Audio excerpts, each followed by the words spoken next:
から聖書の箇所をお読みしたいと思います。今日与えられた聖書の箇所は使徒の働き9章15節から31節までの御言葉です。使徒の働き9章15節から31節までの御言葉です。私がお読みいたします。しかし主はアナニアに言われた。行きなさい。あの人は私の名を異邦人、王たち、イスラエルの子らの前に運ぶ私の選びの器です。彼が私の名のためにどんなに苦しまなければならないかを私は彼に示します。そこでアナニアは出かけて行ってその家に入り、サウロの上に手を置いていった。兄弟サウロ、あなたが来る途中であなたに現れた主イエスが私を使わされました。あなたが再び見えるようになり、聖霊に満たされるためです。すると直ちにサウロの目から鱗のようなものが落ちて目が見えるようになった。そこで彼は立ち上がってバプテスマを受け、食事をして元気になった。サウロは数日の間ダマスコの弟子たちと共にいて、直ちに諸街道でこの方こそ神の子ですとイエスのことを述べ伝え始めた。これを聞いた人々は皆驚いていった。この人はエルサレムでこの名を呼ぶ人たちを滅ぼしたものではないか。ここへやってきたのも彼らを縛って祭司長たちのところへ引いていくためではなかったか。しかしサウロはますます力を増し、イエスがキリストであることを証明してダマスコに住むユダヤ人たちをうろたえさせた。かなりの日数が経ち、ユダヤ人たちはサウロを殺す相談をしたが、彼らの陰謀はサウロの知るところとなった。彼らはサウロを殺そうと昼も夜も町の門を見張っていた。そこで彼の弟子たちは夜の間に彼を連れ出し、カゴに乗せて町の城壁伝いに吊り下ろした。エルサレムについてサウロは弟子たちの仲間に入ろうと試みたが、皆彼が弟子であるとは信じず彼を恐れていた。しかしバルナバはサウロを引き受けて人たちのところに連れて行き、彼がダマスコへ行く途中で主を見た様子や主が彼に語られたこと、また彼がダマスコでイエスの名によって大胆に語った様子を彼らに説明した。サウロはエルサレムで人たちと自由に行き来し、主の皆によって大胆に語った。またギリシャ語を使うユダヤ人たちと語ったり論じたりしていたが、彼らはサウロを殺そうと狙っていた。それを知った兄弟たちは彼をカイサリアに連れて下り、タルソへ送り出した。こうして教会はユダヤ、ガリラヤ、サマリアの全地にわたり築き上げられて平安を得た。主を恐れ聖霊に励まされて前進し続け、信者の数が増えていった。アーメン。はい、本日は小安先生が能登半島に短期宣教に英語賛美隊とともに使わされているので、本堂からイン・ビョンヨン牧師先生をお招きして命の恵みを入れる器を用意しようという説教題でメッセージを取り次いでいただきます。週報にもありますけれども、先生を少しご紹介いたしますと、先生は本堂の北海牧師リーダー、女性ミニストリー訓練5班、女性スンジャンバン、教理大学水曜クラス、本堂一部礼拝知識などを担当されておられます。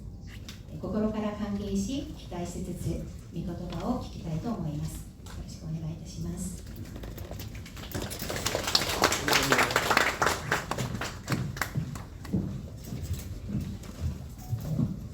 안녕하세요. 안녕하세요. 요즘 한국어가 유행이라고 하더라고요. 통역이 되고 있는 거죠? 네. 한국어로 이야기하면 이렇게 이야기하더라고요. 여기서 불러주셔서 아리가또 고자이마스.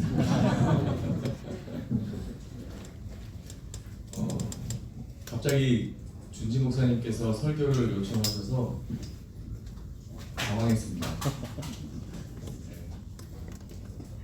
17년 만에 처음 받아보는 일본의 설교라 어떻게 한국에서 통역 설교를 해야 될까 두려운 마음이 있었는데 이렇게 또 설교할 수 있는 기회 주셔서 감사하고요. 사실은 거절하려고 했는데 일본의 예배부에 빚이 많아가지고 빚이 많아가지고 오게 됐습니다. 제 아내도 여기서 한동안 예배를 드렸었고 그다음에 저희 아이들도 주일학교에 큰 빚을 지고 있어서 지금은 잘 안 나오는 기억이 잘 못 나오는 것 같은데 여기 큰 빚을 지고 있어서 왔습니다. 제 아내 덕분은 아니지만 그 전에 이미 일본을 좋아하고는 있었는데 아내 덕분에 요즘에 일본을 사랑하는 법을 배우고 있습니다. 왜냐하면 제 아내가 일본에서 공부를 하고 저를 만나고 난 다음에 사모가 되었는데 일본은 제 2의 고향으로 여길 정도로 너무나 좋아하고 있는 그런 시점이라 어떻게 그 마음을 같이 공유할 수 있을까 고민하고 있는 시점에 이렇게 예배 자리로 불러주셔서 이렇게 함께 설교를 나누게 되어 감사합니다. 서론이 너무 길었습니다. 제가 어색해서 그렇습니다. 반갑고요. 오늘 말씀 가운데에 생명의 은혜를 받는 그릇을 준비하라라고 하는 말씀으로 함께 나누려고 합니다. 여러분, 예수님을 구주로 믿는 순간부터 풍성한 생명의 은혜가 주어진다라는 것을 체험해 본 적이 있으십니까? 그런데 많은 분들이요, 이 은혜를 누리지 못하고 있는 것이 사실입니다. 왜냐하면 이 은혜를 받는 사람이 있는 반면에 이 은혜를 헛되게 받는 사람도 있기 때문에 그렇습니다. 저와 여러분들이 잘 알고 있는 고린도전서 6장 1절 말씀에 보면 은혜를 헛되게 받는다라는 의미를 생각해 볼 수 있는 부분이 있습니다. 자신이 받은 은혜를 드러내지 못하는 모습을 이야기하고 있는데 너희 중에 누가 다른 이와 더불어 다툼이 있는데 구태여 불의한 자들 앞에서 고발하고 성도 앞에서 하지 아니하느냐라고 하는 이 핀잔 어린 말씀 속에 은혜의 공동체 안에 있음에도 불구하고 그 은혜를 드러내지 못하는 삶을 사는 신앙인들이 있구나라는 것들을 확인하게 되는 거죠. 자신의 은혜를 나누기보다 다툼을 일으키는 모습 속에서 그의 속에 은혜보다 상처와 시기와 질투와 원망과 다툼 등 은혜 외에 다른 요소들이 있다라는 것을 보게 되는 겁니다. 그래서 오늘 우리가 함께 말씀을 통해서 좀 생각해 보고자 하는 것은 어떻게 하면 생명의 은혜를 내 속에 가득 담고 살아갈 수 있는지에 대한 부분입니다. 성경에서는 생명의 은혜는 믿는 자만이 가지는 특권이다 라고 말하고 있고 그것이 또한 축복이고 감격이다라고 말하고 있습니다. 그리고 그렇게 가득한 은혜는 주변 사람들과 공유하고 누리고 나누는 일들을 통해서 더욱 깊어진다라고도 이야기하는데 어떻게 하면 그렇게 살 수 있는지 오늘 함께 말씀을 통해서 권면에 귀를 기울이는 시간이 되었으면 좋겠습니다. 오늘 함께 읽은 본문 말씀은 바울에 대한 이야기죠. 바울은 안 나오는데 사울만 나오는데 라고 생각하시는 분들이 있습니다. 잠시 말씀드리면 바울과 사울은 같은 이름이죠. 사울은 히브리식으로 그 이름을 발음 알고 읽었을 때 발음나는 소리가 사울이고 바울은 헬라식으로 그 이름을 읽었을 때 나오는 소리입니다. 그래서 사도행전에서 사울이 바울로 바뀌는 시점이 있는데요. 사도행전 13장부터 사울의 이름이 아니라 바울의 이름이 등장합니다. 바나바라고 하는 요한과 사울이 안디옥 교회에서 하나님께서 시키신 일을 위하여 따로 부르심을 받아서 안수를 받고 본격적인 전도 사역이 시작되는 그 시점에 9절부터 바울이라고 하는 사울이라는 표현을 통해서 우리가 그 이름이 변화된 것을 확인할 수 있습니다. 왜 이렇게 나옵니까? 본격적으로 하나님께서 유대와 히브리 지역을 벗어나서 바울을 통하여서 사울을 통하여서 그 전 지역으로 복음이 증거되기를 원하는, 헬라 지역으로 복음이 증거되기를 원하는 마음이 담겨 있어서 그때부터 이름이 바뀌게 불려지는 겁니다. 이 바울이 하나님의 선교 사역을 위해서 부름받은 시점이 바로 사도행전 9장부터 시작되는 걸 봅니다. 바울은 어떤 사람이었을까요? 바울은 자기 의에 사로잡혀서 예수님을 믿는 다른 사람들을 정죄하고 죽였던, 사로잡았던 사람이에요. 잘 알다시피 스데반 집사님을 죽일 때에 바울이 공증을 섰을 정도로 그는 구약에 아주 정통했던 사람이었고 하나님을 향한 열심에 사로잡혔던 인물이라는 것을 알 수 있어요.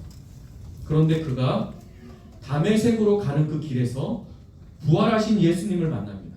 그리고 하나님을 위해서 사람을 죽이려던 그 열심이 사람을 살리는 생명의 은혜로 변화가 되어지는 과정을 볼 수 있게 돼요. 그렇다면 그 은혜가 어떻게 바울에게 임했을까요? 사도행전 9장 15절 말씀을 보니까 주께서 이르시되 가라, 이 사람은 내 이름을 이방인과 임금들과 이스라엘 자손들에게 전하기 위하여 택한 나의 그릇이다라고 기록한 것을 봅니다. 바울은 하나님의 일을 위해 자신이 택함을 받았다라고 고백을 하고 있는 거예요. 하나님께서는 도무지 변화될 것 같지 않는 그 바울을 하나님의 복음 증거를 위한 도구로 택하셨고 그리고 그를 강권적으로 부르셨다라는 사실입니다. 예배소서 3장 8절 말씀에 보면 이 내용을 바울이 이렇게 또 고백을 합니다. 모든 성도 중에 지극히 작은 자보다 더 작은 나에게 이 은혜를 주신 것은 측량할 수 없는 그리스도의 풍성함을 이방인에게 전하게 하시고 라고 기록하고 있죠. 바울 자신도 하나님의 일을 위하여 자신이 택함을 받았다라고 인식하고 있고 하나님이 강권적으로 놀라운 능력으로 바울을 택하여 부르신 그것을 은혜라고 표현하고 있다는 겁니다.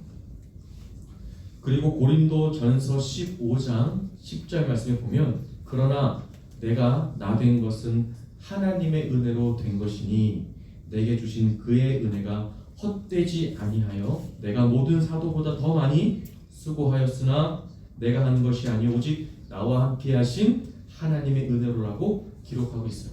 그가 택함을 받은 것은 자신의 더 많은 수고 때문이 아니라 오직 하나님의 은혜라고 강하게 고백하고 있는 거죠. 이렇듯 바울에게 있어서 은혜는 하나님께서 허락하여 주신 것입니다. 그가 복음을 받아들이고 이후에 수많은 헌신과 수고가 있어서 하나님께서 은혜를 주신 것이 아니라 하나님께서 강권적으로 허락하여 주신 은혜라고 고백하는 겁니다. 이것이 저와 여러분들, 우리에게도 마찬가지로 주어진 것이죠. 바울의 고백처럼 우리는 은혜를 받을 수 있는 자격이 하나도 없고 심지어 교회 밖의 사람들보다도 훨씬 더 추악한 모습을 가지고 있는 경우도 있죠. 여러분 애써 부인하려고 할 필요가 없습니다. 제가 그렇습니다. 네. 정말로 밖에 있는 믿지 않는 사람들보다 어쩌면 더 교활한 마음과 더 악한 마음들을 가지고 교회에 앉아 있구나라는 생각이 말씀을 들을 때마다 불현듯 떠오를 때가 있어요. 심지어 교회 밖의 사람들보다 더 추악한 모습을 가지고 있는 경우도 있죠. 그래서 오직 하나님의 은혜로 인하여 생명의 은혜를 입은 것이다 라고 고백할 수 있는 것입니다. 오랜 기간 우리가 쌓아올린 수고 때문도 아니고 오직 하나님께서 허락하신 은혜가 있었기 때문에 우리는 그 은혜를 힘입어서 이렇게 다락방도 하고 예배도 드리고 기도하며 응답도 받고 말씀을 통해 위로도 받고 무엇보다 죽음이 두렵지 않은 영원한 생명을 약속받는 백성이 된 것입니다. 아멘이십니까? 네. 저와 여러분들은 이러한 은혜의식을 가지고 살고 계시는 분들이신가요? 우리 모두 이러한 은혜를 받은 사람이 되시기를 간절히 바라고 만약 아직 그러한 은혜 속에 거하지 못하는 분이 있다면 속히 그 은혜 가운데 들어오시면 좋겠습니다. 그러면 이러한 생명의 은혜를 받은 사람들은 어떠한 변화가 나타날까요? 오늘 우리가 함께 읽었던 본문 말씀 사도행전 9장 20절 말씀에 보면 즉시로 각 회당에서 예수가 하나님의 아들이심을 전파하니라고 기록된 것을 볼 수가 있습니다. 바울은요, 그 은혜, 하나님의 강권적이고 놀라우신 은혜를 받자마자 어떤 변화가 일어나면 첫 번째 변화가 즉시로 일어나는 변화가 나타난다는 걸 볼 수 있습니다. 그는 시간을 두고 변화가 될 준비가 필요하지 않았습니다. 하나님의 생명의 은혜를 체험한 것이 진짜라고 확신하면서 그 즉시로 하나님께서 원하시는 일을 향하여 뛰어들었습니다.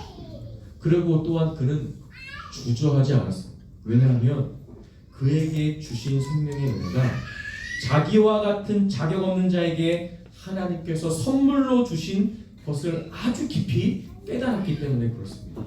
그리고 그 깨달음은 그의 인생을 그 즉시로 180도 변화되기에 충분한 능력이 있었음을 보게 됩니다. 여러분들은 어떤가요? 이러한 은혜의식을 가지고 즉시로 변화된 삶을 지금 살고 계십니까? 아니면 아직도 주저하면서 생명의 은혜가 없는 사람처럼 살고 있는 것 아닙니까? 어저께 혹시 토요 비전 새벽 예배를 들으신 분들 경계선에 살고 있다는 표현을 들었는데 저와 여러분들 여전히 이쪽 발은 하나님께로 저쪽 발은 세상을 향하여서 이렇게 양쪽을 디디면서 살아가고 내가 필요하는 데에 더 힘을 주고 살아가는 모습으로 우리가 여전히 살고 있는 것 아닌가요? 만약에 그렇게 살고 있다면 왜 그렇게 살고 있다라고 생각이 드십니까? 무엇 때문에 하나님이 택하셔서 선물처럼 주신 그 은혜를 내 안에 가득 담고 살지 못하고 있을까요? 오늘 저와 여러분들이 이러한 진지한 질문들을 이 말씀을 들으면서 한번 깊이 있게 생각해 봤으면 좋겠어요. 나는 어떻게 살고 있는가?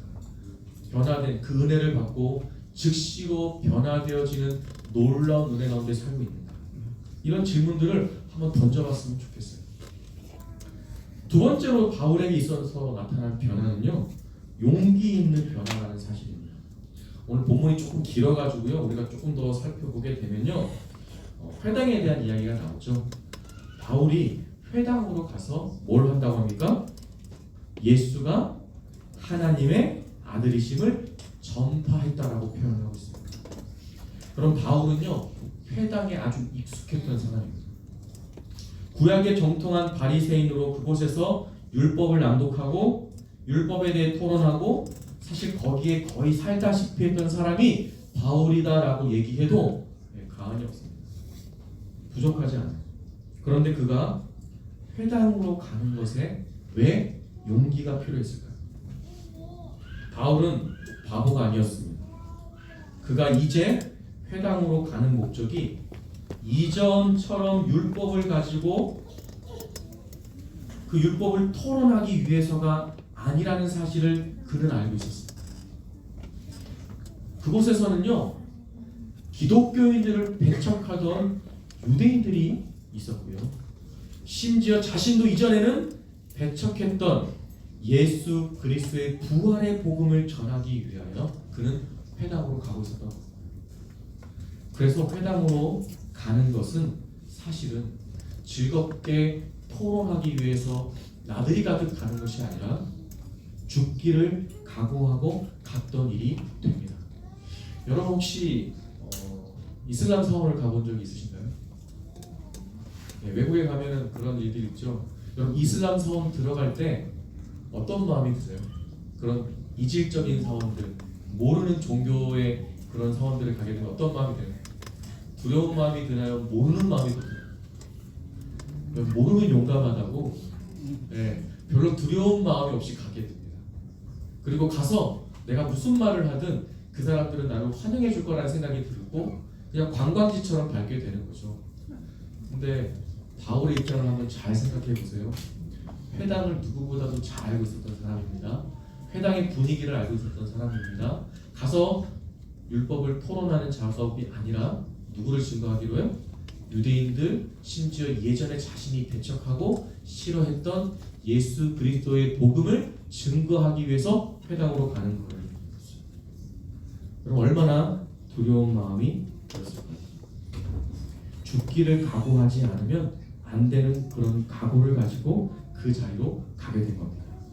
왜 그렇게 되었습니까? 왜 그런 용기를 가지고 가게 됐습니까? 그가 깨닫게 된 복음이 진짜임을 확신했기 때문입니다. 그가 다메섹 도상에서 만난 예수 그리스도를 통하여서 예수님이야말로 진짜로 살아계시고 부활하신 분이시고 그분을 통하여 구원받는다라는 사실들을 그가 구약의 말씀들을 그토록 찾아보고 읽고 연구하고 알았던 내용보다 더 분명하고도 확신있게 하나님에 대한 복음에 대한 진리를 깨닫게 되었으니 그는 그런 두려운 마음과 어려운 마음이 있음에도 불구하고 예수를 전하기 위해 힘을 내어 용기를 내어 그 자리로 갔던 것입니다. 그가 받은 생명의 은혜가 자신의 죽음보다 가치가 있다라고 확신했기 때문에 그렇죠. 여러분은 생명의 은혜를 가슴에 품고 살면서 이런 용기를 내는 경우가 얼마나 많이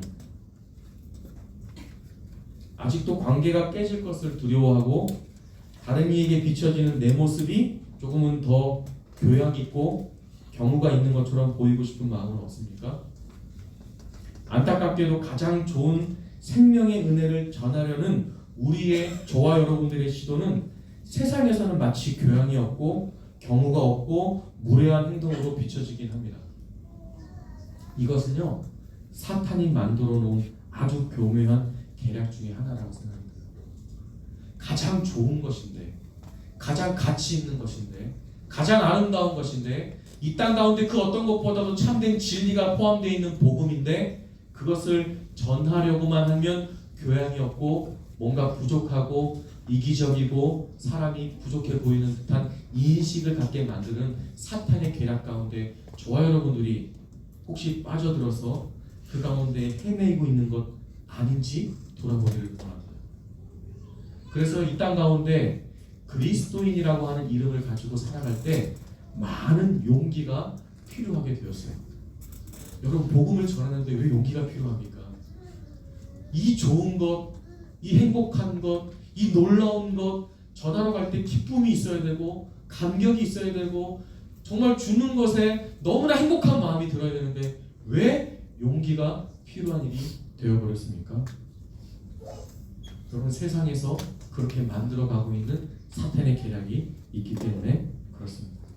그러나 너무나 안타깝게 용기를 가지고 복음을 전해야 되는 자리에 있다 할지라도 여러분 그 용기로 인하여서 가짜가 아니라 진짜가 드러나고 증거가 될 수 있다면 그리고 그 진짜로 인하여서 그리스도의 생명의 은혜가 우리를 통해 다른 사람들에게 흘러갈 수가 있게 된다면 여러분 그것은 큰 감사가 되고 위로가 되고 감격이 되고 능력이 되는 줄 믿습니다.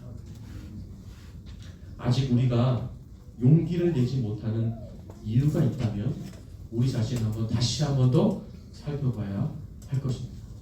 저와 여러분들에게 복음은 무엇입니까? 여러분들에게 여전히 용기를 쥐어짜서 전해야 되는 좋은 것이라고 생각하십니까? 아니면 이 좋은 것들을 내 목숨을 다해 힘을 다해 기쁨을 가지고 감격을 가지고 전해야 되는 것이라고 생각이 드십니까? 말하기는 여러분 용기를 내는 것 필요하지만 그보다 더 큰 기쁨과 감격으로 복음을 전할 수 있는 그런 은혜가 있었으면 좋겠습니다. 그것을 위한 용기를 지금 내셨으면 좋겠습니다. 바울에게 있어서 세 번째 나타난 변화가 있죠. 이웃을 향한 열정으로 바뀐 변화였던 겁니다. 여러분 바울이요 예수님을 믿는 자들을 찾아내 죽이러 다녔던 그 열심은 그가 하나님을 위한 열심이라고 이야기를 하고는 있지만 여러분 그것은 정말로 잘 포장된 자기를 위한 열심이었습니다. 하나님을 향한 신앙이 얼마나 확고한지 자신을 하나님께 드리기 위한 열심으로 최선을 다해서 사람들을 잡아 죽이고 사람들을 감옥에 가두고 열심히 그들을 향하여 손가락질하면서 다니고 있었으나 사실은 그 열심을 통하여서 자신이 하나님 앞에 드러나기를 원하는 삶을 살았던 사람이 바로 바울이라고 했던 사람이에요. 그러니까 많은 하나님을 향한 열심이지만 결국은 누구를 위한 열심입니까? 자기를 위한 열심으로 살았던. 그러니까 치열하게 살았죠. 치열하게 복음을 전하는 예수를 믿는 사람들을 향하여서 담대하게 나아갈 수 있었던 것입니다. 그런데 그런 그가 예수님을 통해서 하나님으로 말미암는 강권적인 은혜에 사로잡히고 난 다음에는 그의 자신을 향한 그 열심의 노력들이 어떻게 바뀌느냐? 다른 사람을 향하여서 뻗어가기 시작했어요. 예수가 하나님의 아들이심을 전파하는 것은요, 여러분, 자기를 위한 겁니까? 남을 위한 겁니까? 이미 나는 예수가 하나님의 아들이심을 믿고 고백하여 구원을 받았어요. 그런 그가 예수가 하나님이심을, 하나님의 아들이심을 전파하러 가기 위한 그 자리는 자기를 위한 겁니까? 다른 사람을 위한 것입니까? 다른 사람을 위한 것이죠. 아직도 예수님을 알지 못하고 깨닫지 못하고 갇혀있는 자들을 위한 일들인 거예요. 그들도 자신처럼 헛된 열정으로 가득하여 살아가고 있다라는 안타까움이 묻어나와 있는 그 마음이 담겨있는 마음이 바울의 모습이 오늘 이 말씀 가운데 있다는 겁니다. 여러분 어떻습니까? 이웃을 향한 안타까움이 있는 열정으로 변화된 삶을 살고 계세요? 그들의 아픔과 필요에 적극적으로 반응하는 참 그리스도인들을 돌아보면 좋겠습니다. 이를 위해 어쩌면 다른 이의 편견과 도전과 공격을 받을 수도 있을 겁니다. 이전까지는 그러지 않았는데 갑자기 나의 변화를 믿지 못하게 의심하는 자들도 있을 것입니다. 그러나 그럼에도 불구하고 이웃을 향한 열정을 드러내고 표현하는 자리에 서기를 간절히 바랍니다. 왜냐하면 그 자리를 통하여서 하나님의 참된 복음이 증거되는 것뿐만 아니라 여러분 그 자리는 여러분 홀로 있는 자리가 아니라 여러분들을 돕는 바나바와 같은 사람들이 함께하는 자리이기 때문에 그렇습니다. 바울에게 나타난 변화, 놀라운 변화들이죠. 이 변화들이 우리의 삶 가운데에 동일하게 나타난다면 지금도 여전히 복음의 아름다운 열매들이 풍성히 나타나게 되는 줄 믿습니다. 여러분, 일본의 기독교 인구들이 많이 부족하다고 하죠. 네. 나가사키에 여러 번 갔어요. 장애인 부서에 있었을 때에 우리 친구들을 데리고 선교를 가면서 그 나가사키의 복음이 어떻게 전해졌는지를 한번 쭉 찾아보고 데리고 다녔던 기억이 있습니다. 일본의 복음이 우리보다 더 빨리 들어왔더라고요. 아주 오래전에 복음이 들어오고 그 복음 때문에 목숨을 바치고 목숨을 잃었던 많은 사람들이 있었다는 것들을 보게 됩니다. 그런데 지금은 어떻습니까?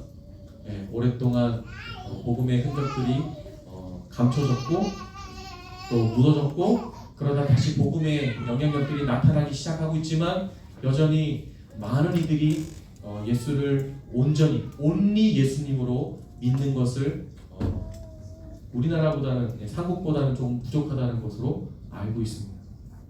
여러분, 그러나 우리가 바울과 같은 이러한 변화를 가지고 또 복음을 향하여 담대히 나아가게 된다면 어떤 일들이 벌어질까요? 일본 땅에도 복음으로 충만한 날이 반드시 올 것을 확신합니다. 제가 확신하는데 여러분들은 확신하지 않나요? 네, 이 땅뿐만 아니라 일본 땅에도 복음으로 뒤덮이는 날이 반드시 오리라 확신합니다. 여러분, 그러한 은혜가 나타나려면 우리도 바울과 같이 그 변화를 토대로 우리에게도 그런 변화가 나타나야 될 줄 믿습니다. 우리도 바울과 같이 변화되어서 이 땅에서 하나님을 위해 쓰임받는 삶으로 살아야 할 것입니다. 그렇기 때문에 우리에겐 하나님께서 주신 생명의 은혜를 담을 만한 그릇을 준비하는 것이 필요합니다. 여러분, 저와 여러분들은 처음에 아주 간장종지만한 그릇을 가지고 복음을 접했을 거예요. 저도 마찬가지입니다. 목사의 아들로 태어났지만 제가 복음을 담을 수 있을 만한 그릇은 아마 하나님 보시기에는 간장종지보다 더 못했었던 그릇이었던 것 같아요. 그런데 점점 더 하나님에 대해서 알아가고 점점 더 복음에 대한 확신이 생기고 점점 더 용기를 내어 복음을 전하는 자리로 나아가기 시작하니까 저의 그릇이 간장종지에서 어느 순간 밥그릇으로 바뀌고 밥그릇에서 국그릇으로 바뀌고 국그릇에서 커다란 그릇들로 바뀌어가는 과정이 있었습니다. 물론 그 그릇이 바뀌어져 가는 과정은 생각보다 쉽지 않았어요. 늘어지고 깨지고 조각나고 가루가 되어 다시 만들어지는 그 과정들은 참으로 쉽지 않았지만 여러분, 그렇게 우리가 생명을 담는 그릇으로 준비되어진다면 저와 여러분들을 통하여서 지금도 복음의 불모지라고 생각되어지는 모든 환경과 모든 장소에서 예수 그리스도의 놀라운 생명의 역사가 나타날 줄 믿습니다. 그것이 비단 일본뿐만 아니라 세계 열방 가운데에 하나님께서 기뻐하시고 사랑하시는 자들이 곳곳마다 숨겨져 있는 그곳에 하나님께서 저와 여러분들을 사용하실 줄 믿습니다. 그것은 우리가 가진 생명의 은혜를 즉시로 용기 있게 이웃을 향해 뛰어들고 확신하며 흘려보낼 때 준비가 될 줄 믿습니다. 여전히 예수님을 알지 못하고 갇혀있는 삶 속에서 있는 그분들을 향하여서 우리가 담대한 마음으로 나가기를 바랍니다. 우리의 가정에서, 우리의 교회 공동체에서, 다락방에서, 그리고 낯선 한국 땅에 와서 마음의 평안을 갖지 못하는 주변의 우리 일본 분들, 우리 이웃들을 향하여서도 여러분 계속해서 복음을 기쁘게 전할 수 있기를 바랍니다. 선교를 통하여서도 마찬가지입니다. 우리에게는 은혜를 나눌 수 있는 방법들이 또 장소들이 참 많이 있습니다. 여전히 움직이지 못하고 용기되지 못하고 즉시로 나아가지 못하는 우리의 갈등 어린 마음이 있기 때문에 그렇습니다. 그러나 우리가 이 많은 곳에서 이 정말로 풍성이 열매를 맺을 수 있는, 기대할 수 있는 곳에서 이런 변화가 나타나게 되는 것은 우리가 오늘 바울처럼 변화된 모습으로 그릇을 준비하여 나아가게 되면 우리 가운데 하나님이 허락하시는 은혜로 충만하게 될 줄 믿습니다.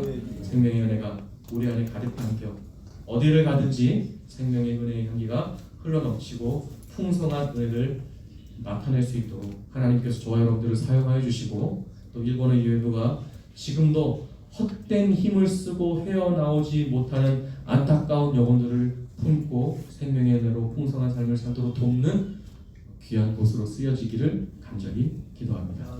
기도하겠습니다. 하나님 아버지, 오늘 말씀을 통해 우리에게 하나님의 음성을 들려주심에 감사드립니다. 오늘 말씀이 그저 듣고 끝나버리는 것이 아니라 우리의 삶의 분명한 열매로 나타나 하나님의 영광을 드러내는 삶의 기쁨으로 충만하게 하옵소서. 부족하고 연약한 그릇이지만 우리가 생명의 그릇으로 준비되어 쓰임받게 하심으로 생명의 놀라운 역사가 우후죽순처럼 일어나는 은혜를 경험하게 하옵소서. 감사드리며 예수님 이름으로 기도합니다. 아멘.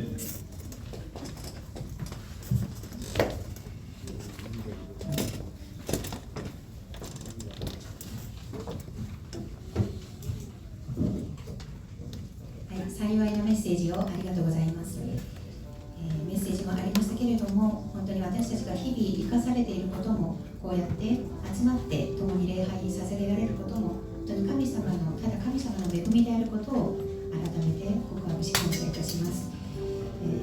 本当にあふれる命の恵みを受ける受け皿として、大きな器として私たちが備えられ用いられることを本当に切に願いお祈りいたします。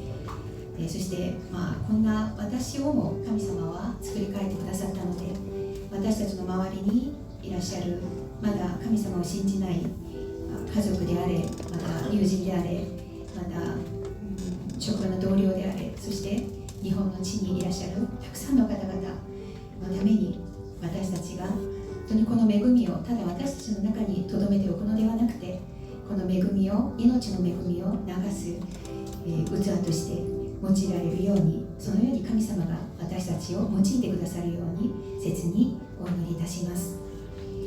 はそのような思いを持って皆さん立ち上がって一緒に神様に賛美を捧げたいと思います。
イン・ピョンミョン先生に祝福のお祈りをお願いいたします。